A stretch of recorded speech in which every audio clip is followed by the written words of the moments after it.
This video is brought to you by the Professional Photographers of America.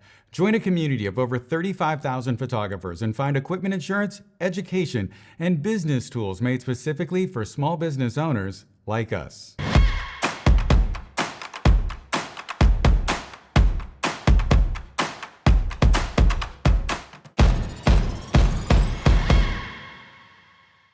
Welcome back, everyone. In this video, I'm going to go over how to set up the new Canon R5 Mark II for video. In part one, I went over how to set it up for photography, particularly as someone who shoots in the studio. So if you're interested in setting it up for that purpose, you're definitely going to want to check out part one. First things first, I'm going to switch the camera over into video mode, and then I'm going to go into the menus here. You'll notice that I have a Atomos recorder here and an HDMI cable. That's so that I can record this video for you with screen capture, and it's not for any other reason other than that, but just know that's how I'm doing it. So I'll be looking over at this monitor, not at the camera. That's the reason why. I'm going to skip over the default settings that are here in the camera and not explain every little thing. That's so that things will go a lot quicker, and I'm only going to go over the things that I'm going to change. So I've owned a cinema camera for the last 11 or so years, and I currently am recording this on a C70, and I have a C300 Mark II. And at some point in time, video was maybe 30% of my business. Now I shoot video all the time for this channel and my online members-only learning platform, the Academy with John Gress, which would be a great thing for you to check out if you want to take your learning to the next level. But so just know that I'm recording video all the time, and I'm primarily recording it in this room or in my office of me and my talking heads. I have recorded live events and that sort of thing in the past, and I have even worked on a feature-length film and that sort of thing. It might technically have been a short film. I don't know what something is. If it's 50 minutes, is that a short film or is that a feature length? I don't know. But I have a little bit of experience doing multiple things in video, including advertising and corporate promotional videos and that sort of thing. So let's go into the settings here one at a time. So the very first thing is going to be the recording size. So for me, when I'm recording behind the scenes video, I will run full HD in 23.98 frames per second, and I will do it also in long GOP. Or long GOP or LGOP. The reason why is I found that is very economical. It gets me a lot of footage, and I can roll for hours at a time of me here in the studio. You may notice, well, maybe not if I don't lift it up, but I am using the grip that has the fan built into it. So we're going to do some settings specifically for that. I do not have the rest of the dummy battery assembly right now, and I've only run this camera for about an hour, give or take, while shooting behind the scenes video during one of my shoots in full HD and long up. It was perfectly fine. I'm confident enough that it works out well that I'm going to probably get one of these cameras to replace my C70. So just know that is how I feel about it. I do feel pretty confident about it. That's the format that I've always used when recording my BTS, and I put it in 4K timeline, and it's fine. When I'm doing my talking heads, like right now, I will do that in 4K UHD, and I will do that in long op as well. When I've recorded the higher bit rates, I don't really notice a difference between them, so that's why I'm going to do that most of the time, and that's the format that I'm using. The next thing is to come down here to the main record format, and I'm going to use XF AVC 10-bit. So 10-bit has a lot more information than 8-bit, so it's a lot better for you to use. Now we're going to switch over to the next screen, and I'm going to change the audio format to be 24-bit. By default, it is 16-bit. So I want a 24-bit 4-channel. I also have a Tascam recorder that I'll use on this camera in the future.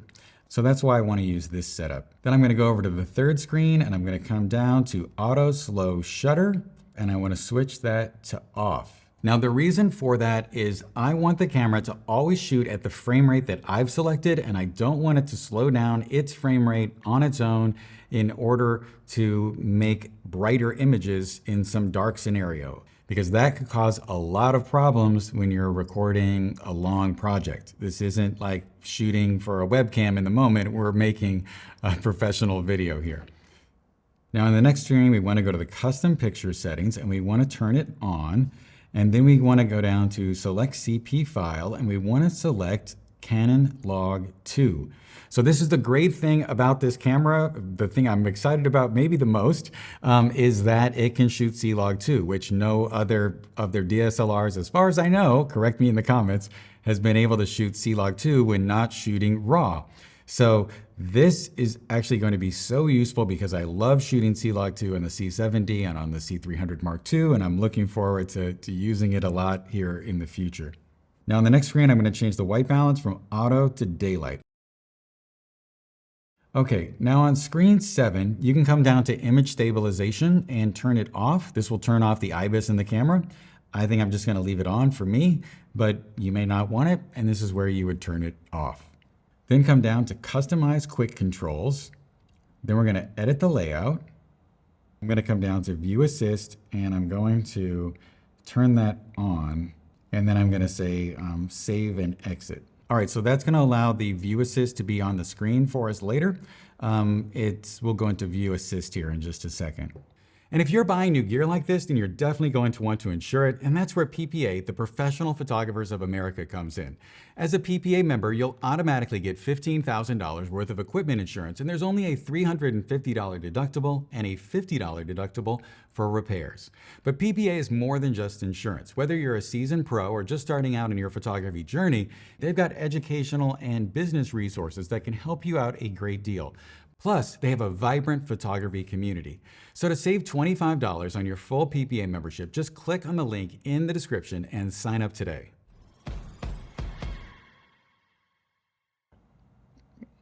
Then on screen number 8, we're going to come down to time code. I'm going to set the count up to be free. I'm going to set the start time setting to be camera time.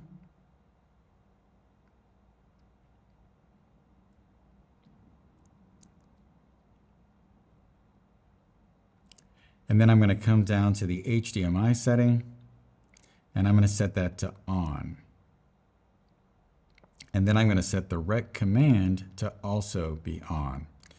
So what this in theory should do is it should put time code on our footage that matches the camera clock, which will hopefully give us a fighting chance in getting our footage synced up later if we're not using a timecode device like the Deity TC1, which I use for my cameras. I don't know if that's the right product name, but I use this Deity product. The other thing that it's going to do is it's going to set up a rec command so that when I press record on the camera, it should record on my external monitors as well and get that going. So that's an important setting. Now I want to come down to the HDR C.log View Assist. Then I want to turn it on to Rec 709 at the top. And on HDMI, I want to set it on as well. So for the most part, I don't intend to record externally. I know I've given you a little bit of conflicting information here, but I want this to be on in this situation so that when I'm monitoring on a monitor, I see a graded image, not a log image. And I want to also see a graded image when I look on the screen. So that's the reason for that. If I end up recording externally, I'm going to turn this off, and I'll sort of come back to this a little bit later when I talk about the My Menu settings. So just hold on for that for now, but this is how I've got it set up in the camera by default for now. Then I want to come down to Zabra Settings. I want to turn these on. Then I want to come to Zabra Pattern. I'm going to say 1+2. Then I'm going to leave the default there for Zabra 1 at 70 and Zabra 2 at 100. All right, so right now I'm actually recording a feed from my C70 so you can see what having the zebras on looks like. So with the zebra set to 70, that means that anything 70 IRE here on the waveform monitor is going to have a zebra pattern on it. So you see that on my forehead, you'll see that on my hand over here. As I move it over there, that means that my skin is correctly exposed because it's supposed to be around 70 IRE, give or take. If I'm wrong about that, you'll want to set the zebra up to the correct number, but I believe that skin like mine is supposed to be around 70 IRE. I've heard it said before that if you're recording someone who's African American, that you want their skin to be around 25 to 50 IRE, so you might set that zebra number to be different, and you might set it differently as well if you're photographing someone with a skin tone that's perhaps in between. So that's what these zebras are for, and they're really useful for helping you get exposure. Later on, I'm going to show you how to set up a custom button so that you can turn the zebras on and off easily, and you won't have to look at them all the time on your display because I know it can be annoying. Now I'm going to come over to Shooting Info Display on number 9. Now I'll go to the Screen Info Settings. Then I'll come down to Screen 2. I'll click on Info to edit the screen. And I want the electronic level to be on. So this will just help me keep my horizon straight when I'm shooting. Then I'll click OK. And then I'll click Menu. And I'm going to come down to Grid Display, and I'm going to set that to be 3x3. This will give me the 1/3 markers on the screen for composition. And then I want to come down to the waveform settings, and I want to turn this on, and I want the type to be line, not RGB. So what this is going to do, for those of you who don't know, this is going to give us a waveform monitor on screen, and it's going to be fantastic. I'm very excited about this. This is going to help us expose our footage. They didn't have a waveform monitor in their cameras previously. There's still cameras previously, or hybrid cameras previously, so I think this will be fantastic. Then I'll back out here to the quick control screen. I'll come down and I'll turn screen 2 on to be enabled. So this will give me access to all these settings on the back of the camera when I press the Q button twice. Then I'll come over to screen 10 and I'm going to go to the auto power off temp and I'm going to set it to high. And we'll just click OK. So this is going to let the camera run hotter and record for longer. If it's burning your hand, take heed to what it's saying and don't let it burn your hand. But these will be good settings for you to get the longest record times out of the camera. All right, so there's one setting that I want to go over just in case, and this is the HDMI display. So the first setting says playback or menus are displayed only on screens of devices connected via HDMI. So let's select that. Now, if I press the menu button, you're going to get the menu on this recording. If I press it again, it's going to go off. I also could see it on the back of the camera. If I press the info button, you're going to get nothing. So that's good. If I go over and change the HDMI display to just be the whatever this is, I guess it's a monitor, and then I just tap the shutter button here. So now all of the information that was on the back of my camera is now on the monitor, and my monitor is blank. So this could be really good if you're recording yourself like I am right now. I actually have a complete, what this would be called a dirty HDMI feed. I have that on a monitor in front of me here for the other camera that's recording me, so I can see what my mic levels are and I can make sure how much time I have left to record, which right now is 14 minutes. So that lets me know that sort of information. This could be terrible though if you're recording externally because you're gonna have this dirty stuff on here that you don't want. So then if you switch back to the HDMI display to be the first option, then that information will remain on the camera and it won't end up over there. But if I press the menu button, then the menu ends up on the external HDMI out. This is a problem I would love to solve. So if you know how to make it so that this HDMI menu won't be on the external device, that would be great. But otherwise, it is a clean signal out. So that's a setting you might want to be using and setting up in the camera. So there's a very important video setting that I forgot to switch on because it's not in the menus, and that is the mode. So you want this to be in manual, and this will allow you to have full control over your image.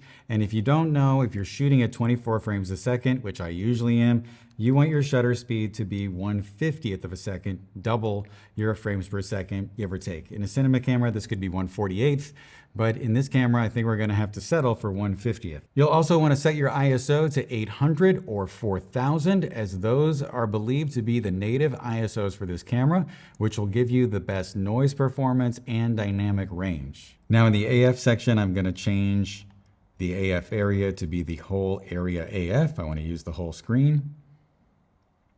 I'm going to have the subject detection stay at people. I'm going to have the eye detection at auto. Those are default settings. Then I'm just going to switch the lens into manual. Now I want to change the MF peaking settings, and it tells me that I need to have the zebras off. So I'm just going to go back and turn that off really quick. Don't worry, I'm going to set up a custom function for this later. All right, so now I can change the focus peaking when using manual, and I can turn it to on.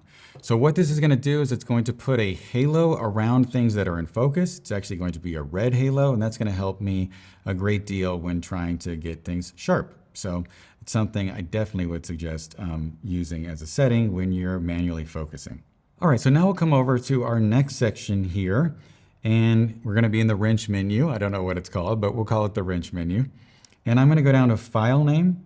And what I'm going to do is I'm just going to let you know that if you go into Movies, you can change the camera index, that first number in the file name, to be the camera that you're using, the roll that you're using. So you could make your A cam A and your B cam B and your C cam C, etc. So this could be a big help to you. By default, it's A. I'm going to leave it at A, but I wanted to make sure that you knew about this setting. If I come over here to the third page, by default, the screen brightness is 4, but I changed it to 3. I did that when I was setting up the camera for photos. And you might want to do that as well so that you don't underexpose your footage, but your mileage may vary, so you might want to leave it at the default of 4. You can set it up in my menu so you can get back to this and change it easily, but for now, I'm going to leave it at 3. The next thing I want to do is go down to the UI magnification, and I want to click on Enabled. What that will do is it will allow me to double tap the menu screen with 2 fingers to get an enlarged display. This could come in helpful for people like me who are starting to lose their near field vision, I believe it's called, as I get older. So it's something to think about that might help you out if you don't have your glasses handy and you need them. So then we'll come over to page 4 here, and we're going to click on the cooling fan settings. And right now I have it set to off. And that's because if I didn't, it would be running constantly and drawing down the battery. And I definitely wouldn't want to do that. Plus it'd be making a lot of noise. And since I mentioned it, let me turn it on, and we'll make sure the fan noise is high, and it will start up here. And it's making more and more noise. I actually have a microphone above me, so I'll lift it up there. Maybe you can hear it now. But I think this would definitely pick up on the microphone without noise filtering. I don't know, we'll see if it does take it out. But I watched a Gerald Undone video, and he actually said to set it to medium, that was the best way to get cooling without it being too noticeable. So I'm gonna go ahead and set that up right now, just so you can hear what it sounds like. And it got a lot quieter, and it's barely noticeable, and I don't think it's gonna affect my audio, and I think with some AI noise reduction, it would come right out. I'll put it up to the camera, the microphone, just so you can hear. And it's very, very quiet. But he said he got really good results with this setting. And since I mentioned it, let me turn it on, and we'll make sure the fan noise is high, and it will start up here. And it's making more and more noise. I actually have a microphone above me, so I'll lift it up there. Maybe you can hear it now. But I think this would definitely pick up on the microphone without noise filtering. I don't know, we'll see if it does take it out. But I watched a Gerald Undone video, and he actually said to set it to medium, that was the best way to get cooling without it being too noticeable. So I'm gonna go ahead and set that up right now, just so you can hear what it sounds like. And it got a lot quieter, and it's barely noticeable, and I don't think it's gonna affect my audio, and I think with some AI noise reduction, it would come right out. I'll put it up to the camera, the microphone, just so you can hear. And it's very, very quiet. But he said he got really good results with this setting. I'm gonna set it to off again so we don't have it running down the battery, and I'll set this up in a menu setting later so we can turn it on and off pretty easily. But those are the settings. Oh, by the way, you'll only have access to these fan settings if you have this grip. If you don't have this grip, you won't have the fan settings. So that's something to think about as well. And I'm gonna set the power saving to dim after 10 seconds. And then I'm gonna set the screen off to 3 minutes. And then I'm gonna set auto power off to disable. So what I just did is give myself a little more time to think about things when I'm going through the menus without having it dim on me really quick. So that is important. The other thing I did was I just set myself up for success when I'm recording video so that when I'm using an external monitor, it won't constantly shut off the recording, and it will keep things going, even longer, even if I'm not recording internally in the camera. So that's something to think about. Maybe also if I'm using the camera in a live stream, I just help myself out as well, because then the camera wouldn't go to sleep on me in the middle of my Zoom. So that's something to think about. The side effects though of this is that the camera might, stay on and drain its batteries over time if you've forgotten to shut it off. But I think as long as you remember to shut it off, you'll be okay. Next, I'm going to come over to our next menu setting here, and I'm going to customize the buttons for shooting.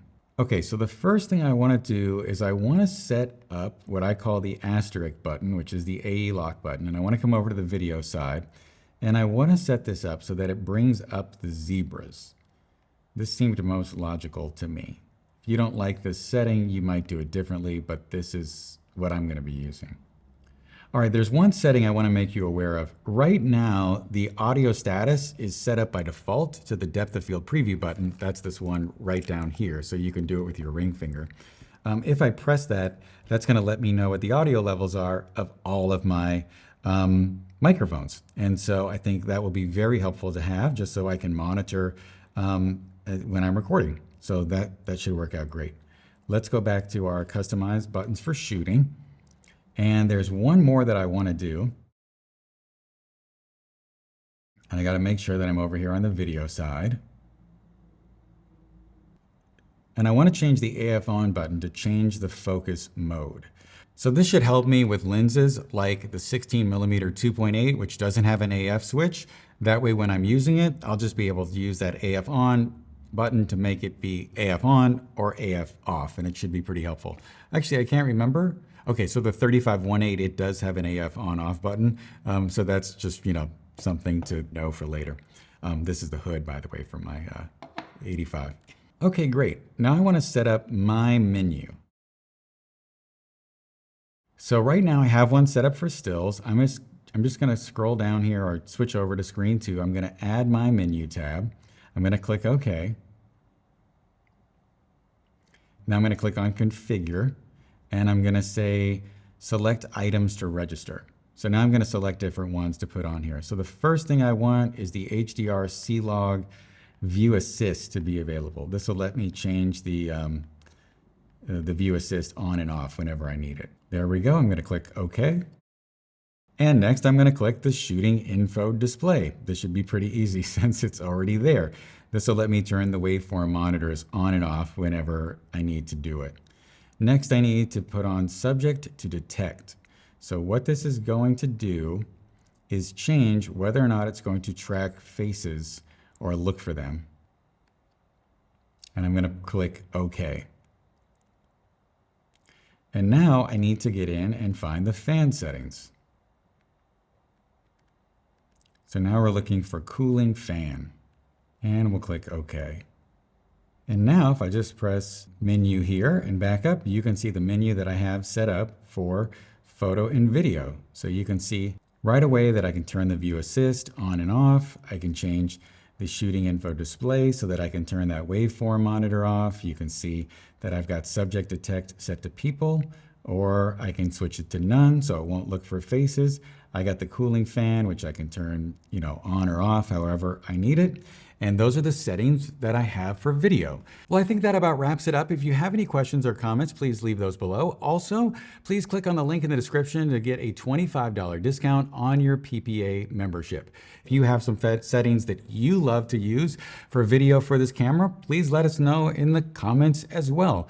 Also, if you could like, subscribe, and sign up for the bell, I would really appreciate it.